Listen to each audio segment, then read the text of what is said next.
Bismillahirrahmanirrahim. Assalamualaikum warahmatullahi wabarakatuh. Waalaikumsalam warahmatullahi wabarakatuh.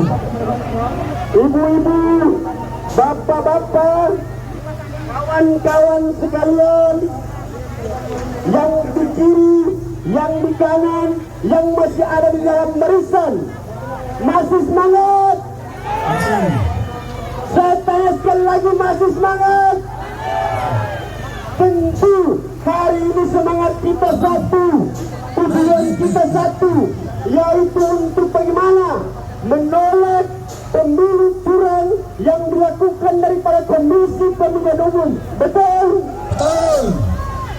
Om Swastiastu, Namo Buddhaya, salam kebajikan.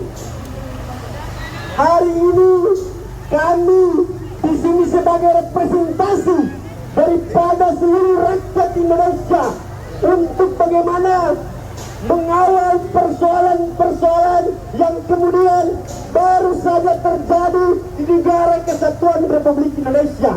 Yang hari ini kita tahu bahwa persoalan yang ada di dalam KPU yang mana dalam kontestasi Pesta Demokrasi 2024 yang dijalankan daripada Komisi Pemilihan Umum tidak lagi kemudian berdasarkan asas-asas kejujuran, tidak lagi kemudian berasaskan keadilan, tidak lagi ada transparansi daripada Komisi Pemilihan Umum. Hari ini kita tahu betul bahwa persoalan yang terjadi adalah salah satu kerusakan demokrasi Negara Kesatuan Republik Indonesia. Yang mana kita tahu awalnya rezim Joko Widodo melakukan pengkhianatan konstitusi di Mahkamah Konstitusi.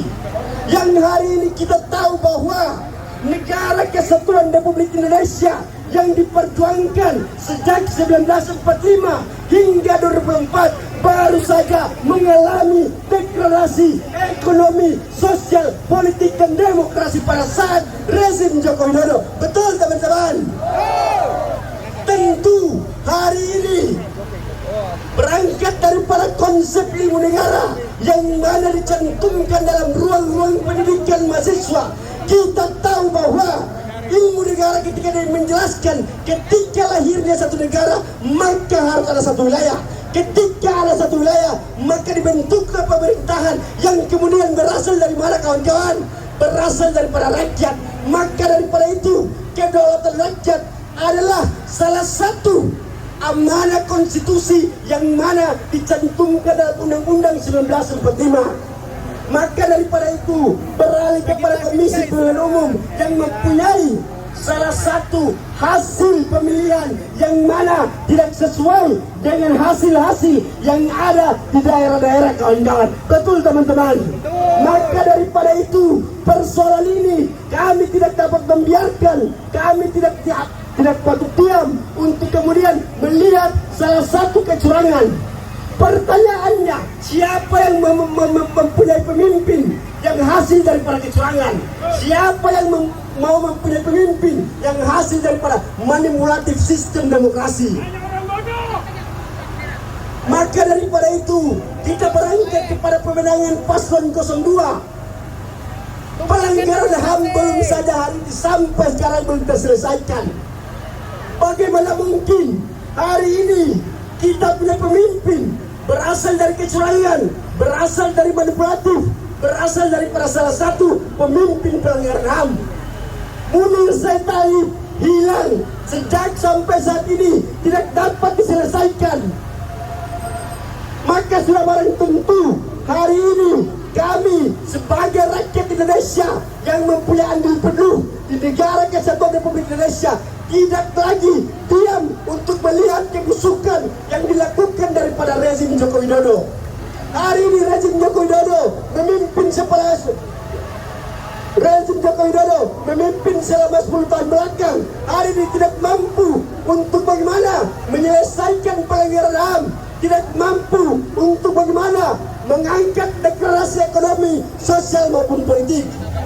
Maka saya sampaikan Komisi Pemilihan Umum bukan lagi Komisi Pemilihan Umum, tetapi KPU adalah Komisi Pemilu curang, kawan-kawan. Sepakat?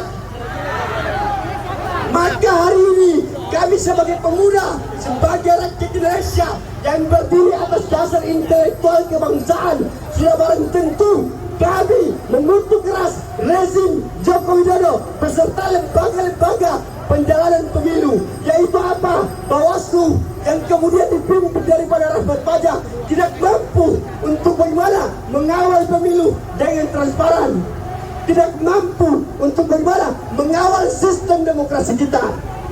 Maka tentunya KPU hari ini dipimpin daripada Hasyim Asyari segera mundur daripada jabatannya. Karena apa?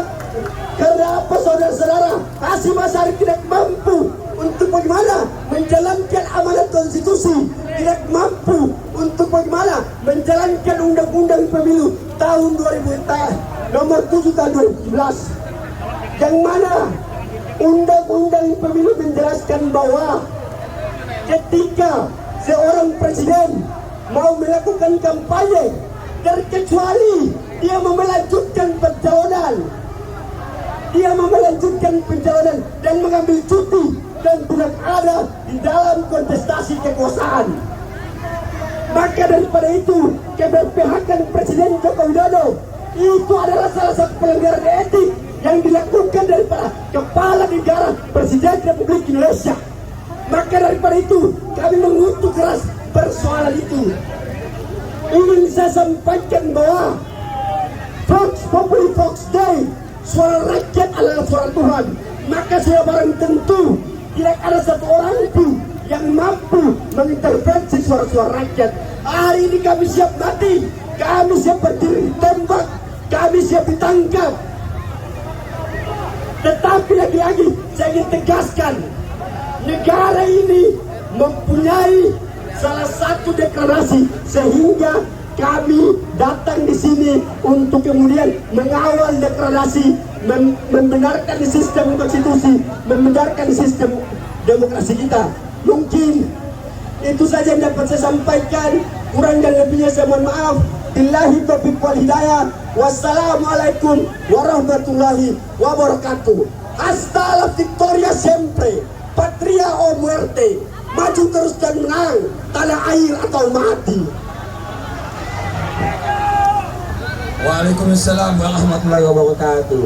Masih semangat, ibu-ibu, bapak-bapak, saudara-saudara, masih semangat. Hidup mama yang melawan, hidup mahasiswa yang melawan, hidup rakyat yang melawan, hidup biadab-biadab. KPU harus ditangkap. Ya, silakan. Makasih banyak. Sip.